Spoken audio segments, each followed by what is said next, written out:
A marriage interrupted, or fate intervenes. Those are the words delivered by Lord Cutler Beckett as Elizabeth holds a gun to his head.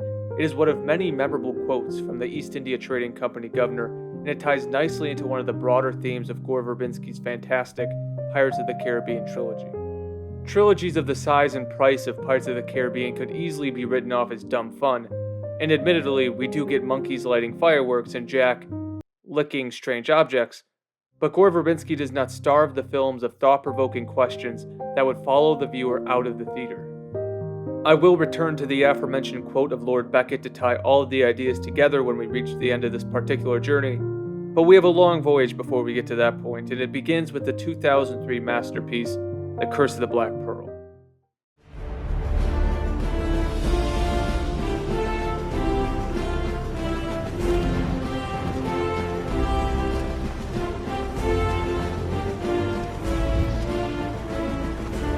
It is not until the introduction of Lord Beckett and Davy Jones that Verbinski really begins to lay out the message I'll be exploring in this video, but there are some scenes in Curse of the Black Pearl that are worth stopping for.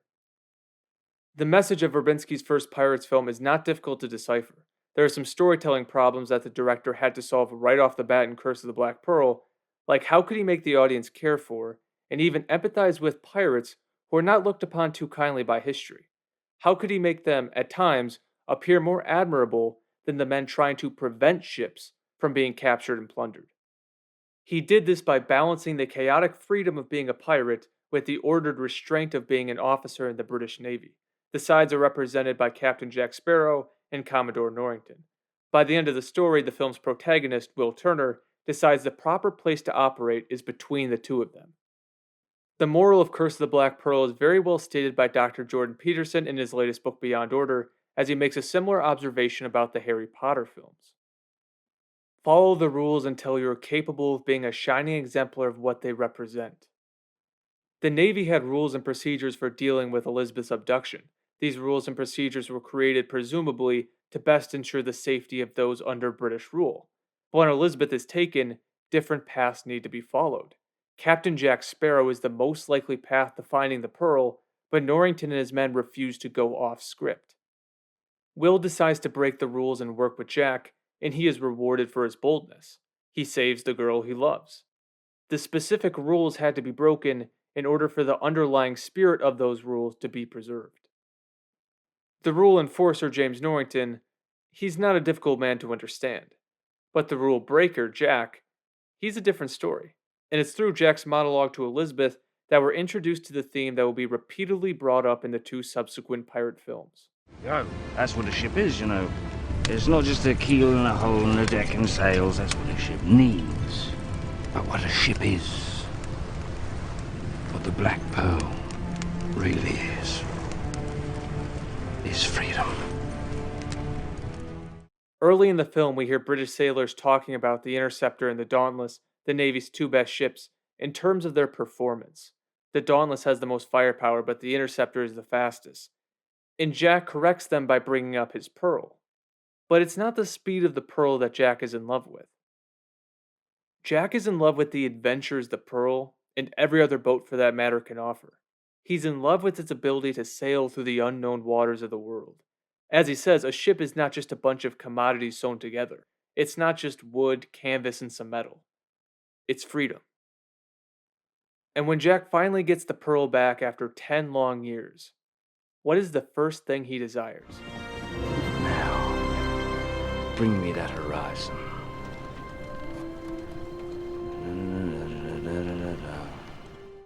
That is an improvised line from Johnny Depp. Absolutely genius. Jack wants to see the spectacle of nature which represents opportunity and adventure.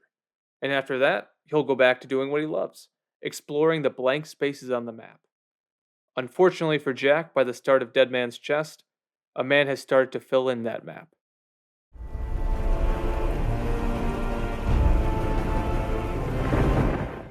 Curse of the Black Pearl may conclude with Jack, but the story is run through Will and Elizabeth. In Dead Man's Chest, the story belongs to Jack. It is Jack who instigates the search for the heart of Davy Jones, and Jack who sends Will over to the Dutchman. With Jack as the main protagonist, a proper foil needed to be created, And what I love about Dead Man's Chest is how the two new antagonists compare to each other. Beckett is, of course, Jack's foil, and Davy Jones is Beckett's foil. Beckett's inverse relationship with Jack is shown from the very offset of his character. When Governor Swan calls Cutler Beckett by his name, how does Beckett respond? Cutler Beckett. He's Lord now, actually. Sounds familiar, doesn't it? And also think about what they enjoy. Beckett likes a cup of tea in a quiet and orderly room, and when Jack isn't at sea, he's most at home on Tortuga. The rum, the brawls, the chaos, the rum, that is Jack's idea of a nice time away from the open ocean. Now we learn very quickly how Beckett sees the world. He tells Will that the world is shrinking and Jack needs to find his place. In simpler terms, every inch of the sea will be under my control, and Jack needs to learn that the age of exploration and adventure has come to an end. All that matters now is safely delivering goods to citizens of the Empire. No doubt you've discovered that loyalty is no longer the currency of the realm, as your father believes. Then what is? I'm afraid currency is the currency of the realm. Beckett believes that, at the core, human beings are primarily interested in material well being. He tells Jack in a deleted scene in At World's End that people are what they love, and what people love is spices, and linens, and silks. He does not put his faith in the moral choice to reciprocate loyalty. He puts his faith in human greed, which is a very cynical way of looking at the world, but perhaps not totally unreasonable. To achieve his material aims, Beckett must subdue Davy Jones, who's really his own entity in many respects. He's cruel like Beckett, but it is not a purely materialistic view that made him cruel. It's a broken heart. It's a feeling that has driven him to become what he is, something that cannot be moved across the ocean or sold. And I think it's worth taking the time to praise the special effects team of Dead Man's Chest and the performance of Bill Nye. The work he does with his eyes is extremely effective. When you have a villain that looks as monstrous as Davy Jones, creating empathy is not easy. But they do it. I especially love the scene when Jack circles Davy Jones, and we get to see that the pain is still there, it's just been buried extremely far down. Now, Lord Beckett has clearly seen his fair share of the supernatural. He believes in the heart's existence, he knows about the cursed gold of Cortez, and he knows that Jones has command over a beast that can sink every single ship in his fleet, even the Endeavor, and his first instinct is to seize control of it. I'm not sure about you, but if I had Beckett's power and resources, I would be like Jack. I would travel the seas and try to discover what strange secrets it has to offer for the sake of personal experience. But not Beckett. He wants the company to make those secrets irrelevant. He wants the people of the world to chase after products instead of adventures. And apart from Norrington, Beckett is the only victorious party at the end of Dead Man's Chest. The symbol of Davy Jones' despair is tossed on his desk, and the sea itself becomes another piece of real estate for the company. His foil, Jack Sparrow, goes down with the ship he loves, and I think it perfectly symbolizes what the situation will be once At World's End begins. Beckett has control of Jones, which the Kraken is basically an extension of, and he uses Jones to demolish the freedom men like Jack love, which is of course symbolized by Jack's beloved pearl. And on a side note, I love the way Jack admires the pearl before he leaves. Small character moments like that are what so many stories are missing.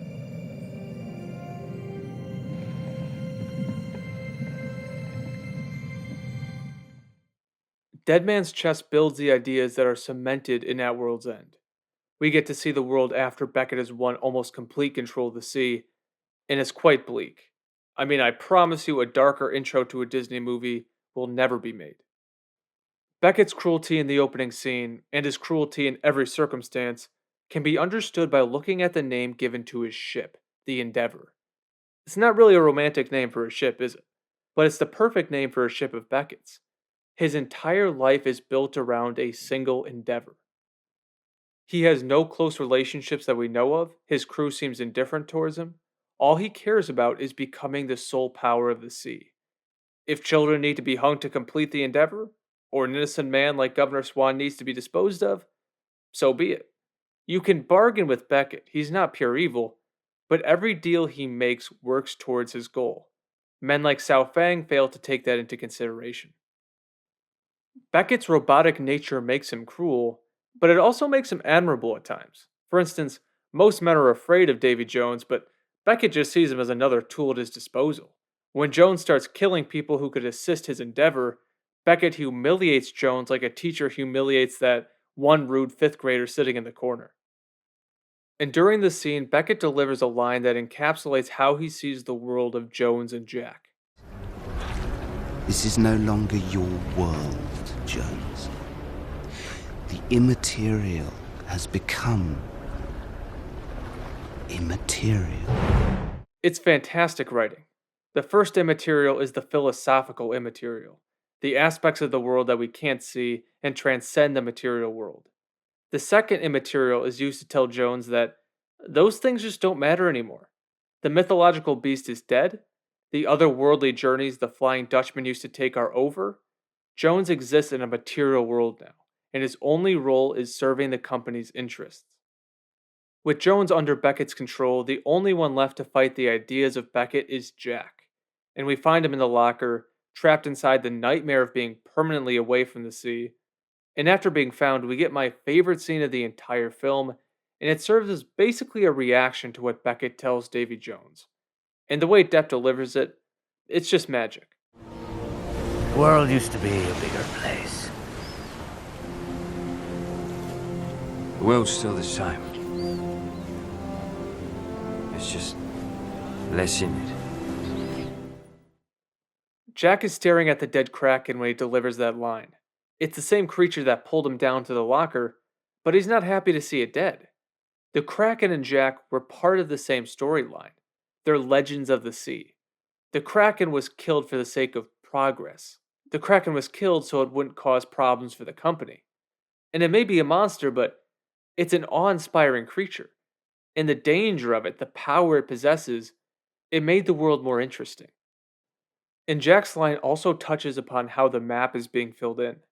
And the modern world has reached the point that Jack is terrified of, by the way.